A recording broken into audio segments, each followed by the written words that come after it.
ଯେ ଯାଇକି ତାକୁ ନେଇକି ତା ଘରେ ଛାଡ଼ିକି ମାନେ କୋରାପୁଟରେ ଛାଡ଼ିକି ମୁଁ ସେଠି କହିଲି ଛାଡ଼ କୋରାପୁଟରେ ଛାଡ଼ିଦେବା। ମୁଁ ଯେତେବେଳେ ଆଗେ ବସ୍ରେ ନେଇକି ଯାଉଛି ହଠାତ୍ ବସ୍ଟା ଗୋଟେ ଢାବା ପାଖରେ ପହଞ୍ଚିଲା। ପହଞ୍ଚିଲା ବେଳକୁ ମୋତେ ସେ ଡାକୁଛି ହି ସାଇ ଶୁଣ ମୁଁ ଶୋଇପଡ଼ିଛି ନା ଉଠେନା ଢାବା ଆସିଛି ଖାଇବାକୁ ଯିବା। ତମ ପାଇଁ ଏତିକି ଟଙ୍କା ଖାଇଥିଲ ତମେ ସେଠୁ ଢାବା ଗଲେ ତମେ ଢାବାଟା ଉଠେଇ କରିବ ନା ନା ଭୋକ ଲାଗିଲା ଟିକେ ଖାଇବା ବୋଲେ ତମେ ବସ ମୁଁ ନେଇକି ଆସେ। ନା ନା ଶୁଣ ତମେ 4ଟା ବରା 4ଟା ସିଙ୍ଗଡ଼ା ଆଉ ଯାହା ଗରମ ଥିବ ନେଇ ଆସେ। ମୁଁ କହିଲି ନିଆଁ ଗରମ ଥିବ ଆଣିଦେବି ଖାଇବ ହଁ ଚୁପଚାପ ବସ ନେଇକି ଆସୁ। ମୁଁ ତଳକୁ ଗଲା ହଠାତ୍ କହୁଛି ଏ ସାଇ ମୁଁ କହିଲି ହଁ ଆସିଲା ବେଳେ ମିକ୍ସଚର ନେଇକି ଆସିବ ମୁଁ ଚୋବେଇ ଚୋବେଇ ଯିବି। ମୁଁ କହିଲି ମୁଁ ଅଛି ମତେ ଚୋବେଇ ଦଉନ। ଏମିତି ସିଚୁଏସନ୍ ହେଇଗଲା ପରେ ମୁଁ ଯେତେବେଳେ ତଳକୁ ଓହ୍ଲେଇଛି ହଠାତ୍ ବସ୍ଟା ଛାଡ଼ି ପଳେଇଛି ଆଉ ମୁଁ ଖୁସି ହେଇଗଲି। ମୁଁ କହିଲି ହିରୋଇନ୍ ପଳେଇଲା ତାହେଲେ ମୋର ଆଉ ଟେନସନ୍ ନାହିଁ। ମୁଁ ଘରକୁ ପଳେଇଲି। ଗଲାବେଳକୁ ଆଉ ପାଉନି ରାସ୍ତା ପାସ୍ତା ଗୋଟେ ଲୁନା ଆସିଲା ସଲିଲ କରିଥିଲେ ସଲିଲ ମିତ୍ର ଅଙ୍କଲ ସିଏ ସେତେବେଳେ ଆକ୍ଟିଂ କରିଥିଲେ ଏବଂ ସିଏ ଲୁନା ନେଇକି ଆସିଛନ୍ତି। ମୁଁ ତାଙ୍କ ଲୁନାରେ ଗୋଟେ ଜଷ୍ଟ କିଛି ବାଟ ଗଲାବେଳକୁ ବସଷ୍ଟାଣ୍ଡ ପାଖକୁ ଗଲାବେଳକୁ ହଠାତ୍ ଅଧା ରାସ୍ତାରେ ଦେଖୁଛି ଝିଅଟା ତଳେ ବସିଛି ଆଉ ମୁଁ କହିଲି ହେ ତୁ କ'ଣ ଏଠି ବସିଛୁ ହେଲେ ତମେ ବସିଲେ ଓହ୍ଲେଇ ପଡ଼ିଲା ତ ମୁଁ ବି ଓହ୍ଲେଇ ପଡ଼େ ଆଉ ମୁଁ କହିଲି ହେ ଛାଡ଼ ଯାହା ହେଲା ହେଲା। ମୁଁ ତାପରେ ସେ ଅଙ୍କଲକୁ ପଚାରିଲି ଯେ ଲୁଙ୍ଗା ଚଲାଉଥିଲା ମୁଁ କହିଲି ଆଗେ ଟିକେ ହେଲ୍ପ କରିବେ ସେ କହିଲେ ନିଶା ହାଣ୍ଡିଆ ବାନ୍ଧିଛନ୍ତି ଆଉ ମୁଁ କହୁଛି ଆଜ୍ଞା ଖାଲି ଗୋଟେ ହେଲ୍ପ ନା ଏଇ ରାସ୍ତାଟା କୁଆଡ଼େ ଯାଇଛି ଖାଲି କହିପାରିବେ। ସେ ସେଠୁ ହଠାତ୍ ଓହ୍ଲେଇଲେ ଲୁଗାରେ ଓହ୍ଲେଇଛନ୍ତି।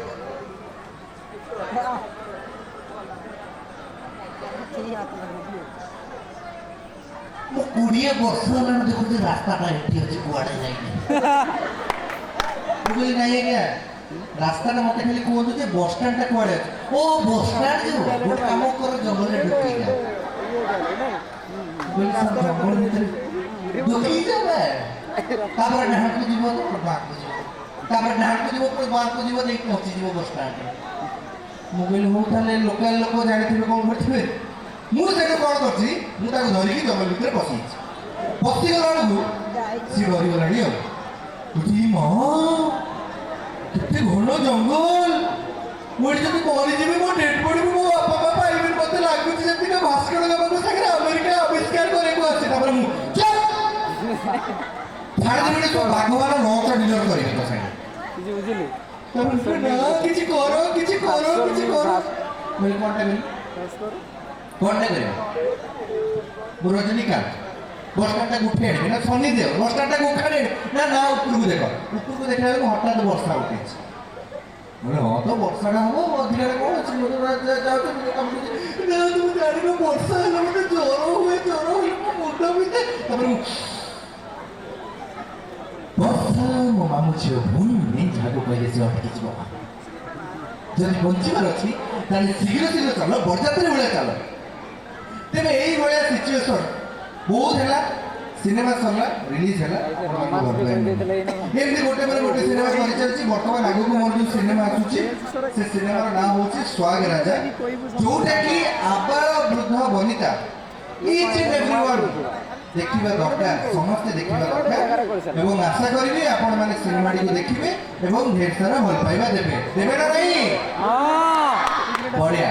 ତେବେ ଆଉ ଗୋଟେ ଖାଲି ଛୋଟିଆ ଇନସିଡେଣ୍ଟଟା କହିଦେଉଛି ଯେହେତୁ ଆପଣମାନେ ସମସ୍ତେ ଅଛନ୍ତି ପିଲାମାନେ ସମସ୍ତେ ଅଛନ୍ତି ଆମର କ'ଣ ମକର ମେଳା ହୁଏ ନା ନାହିଁ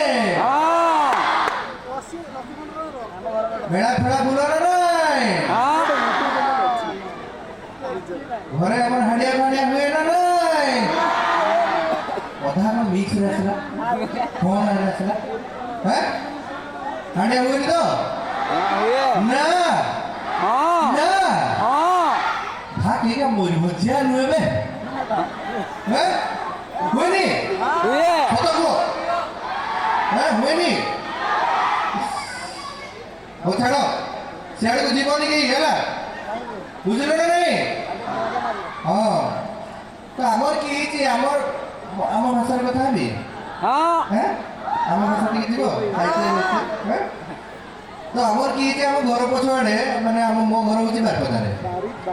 ବାରିପଦା ହେଉଛି ଆମର ସେପଟ ଆଡ଼ୁ ସିମେଣ୍ଟ ପାର୍କଟା ତଳ ବାଟେ ଆମର ସେ ସିମେଣ୍ଟ ପାର୍କ ଜଷ୍ଟ ମାନେ ତିନିଟା ପାହାଚ ଉଠିଗଲେ ଯେ ଗାଁଟା ସେ ଗାଁରେ ମକର ମେଳା ହୁଏ ସବୁ ଧର ମୁଁ ଘୁରବାର ଲାଗି ଯାଏ ଗଲା ମାନେ ଢୁକିଯିବୁ ମେଳାଟାରେ ଢୁକିଯିବୁ ମାନେ ଇଆଡ଼େ ମାଂସ ପିଠା ବିକ୍ରି ହେଉଥିବ କିଏ ଜାଗାରେ ବଢ଼ିଆ ବଢ଼ିଆ ପିଠା ଅଲଗା ଆରସା ପିଠା ଏମିତି ବିକ୍ରି ହେଉଥାଏ ଆଉ ଟିକେ ସାଇଡ୍ କଡ଼ ଆଡ଼କୁ ଯେଠି ସାଇକେଲ ଷ୍ଟାଣ୍ଡ ଥାଏ ସେଠି ଖାଣ୍ଡିଆ ମାନେ ବସିଥିବେ ନାଇଁ ଆଉ ଗୋଟେ କେଠି ପଳେଇବ କୁର୍କୁଟି ଆମର ଯେ ଦେଶିଆ ଖାଦ୍ୟ ସବୁ ବିକ୍ରି ହୁଏ ତ କି ହେଇଛି ମୁଁ 6 ମାସ ବର୍ଷେ ତଳେ ମୋର ଗୋଟେ ସାଙ୍ଗଟା ସାଙ୍ଗରେ ମୋର ଦେଖା ହେଇଥିଲା ସେ ସାଙ୍ଗଟାକୁ ମୁଁ କହିଥିଲି ମୁଁ କହିଲି ଭାଇ ତୁ ଏଠି କିସ କରୁଛୁ ଭୁବନେଶ୍ୱରରେ କହିଲା ଭାଇ ମୁଁ ଇଂଲିଶ ଶିଖତେ ଆସିଛି ମୁଁ କହିଲି ବାବା ଭାଇ ତୁ ପରା ସ୍କୁଲରେ ଫେଲ୍ ହେଇଯାଇଥିଲୁ ଗୋଟେ ଇଂଲିଶରେ ସେଇ ଲାଗି ତ ମୁଇଁ ଆସିଛି ମୁଁ କହିଲି ବାବା ରେ ଏଡ଼େ ବଡ଼ ଜିନିଷ ତୁ ଗୋଟେ ଇଂଲିଶ ଶିଖତେ ଆସିଛୁ କି ଶିଖୁ ସ୍ପୋକନ୍ ଇଂଲିଶ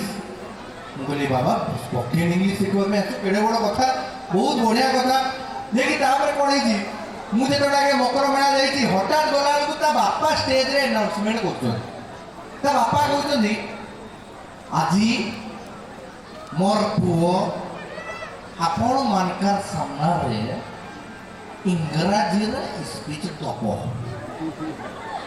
ବାପା ତାଙ୍କର ଆନାଉନ୍ସମେଣ୍ଟ କରିଦେଲେ ଦେଖି ମୁଁ ହଠାତ୍ କହୁଛି ମୁଁ କହୁଛି ସିଏ ଗୋଟେ ଅଛି ନା କି କିଆଡ଼େ ଗଲା କି ସାଇଡ୍ରୁ ମୋତେ ଏମିତି ମାନେ ଏଇ ଯେମିତି ଭାଇ ଛିଡ଼ା ହେଇକି ଛୁଆ ଛିଡ଼ା ହେଇଛି ସେ ସାଇଡ୍ରୁ ଛିଡ଼ା ହେଇଛି କହୁଛି ବାଏ ମୁଁ କହିଲି ଆଜି ଗୋଟେ ସ୍ପିଚ୍ ଦବ ଆଉ ଇଂଲିଶ ଶିଖିଛି ବର୍ଷେ ଧରିକି ତ ସେଠୁ କି ହେଲା ଆମର ଯେ ଗାଁବାସୀ ସବୁ ବସିଛନ୍ତି ଆମର ସେଠିକି ଯେଉଁ ଇଏରେ ମେଲା ହେଇଥାଏ ଆମର ଚେୟାର ଫେୟାର ପଡ଼େନି ଆମର ଡାଇରେକ୍ଟ ମେଲା ହେଇଥିବ ତଳେ ବସିଥିବା ତ ସେଠି ସେମାନେ ଜୁରସୁ ତାଳି ମାରିଲେ ଯେ ଆମର ଗାଁ ଛୁଆ ଗୋଟେ ଇଂଲିଶ ଶିଖିକି ଆସିଛି ଇଂଲିଶରେ ସ୍ପିଚ୍ କର ହେଲା ତେଣୁ ତୁମମାନେ ଏଇନା ଯେ ଆସିଛ ତୁମମାନେ ଏଇନା ଜୁରସୁ ତାଳି ମାରିବ ଏଇଟା ମୁଁ ସେଇ ପିଲାଟା ହେଇକି ଇଂଲିଶ ସ୍ପିଚଟା ଦେବି ରେଡି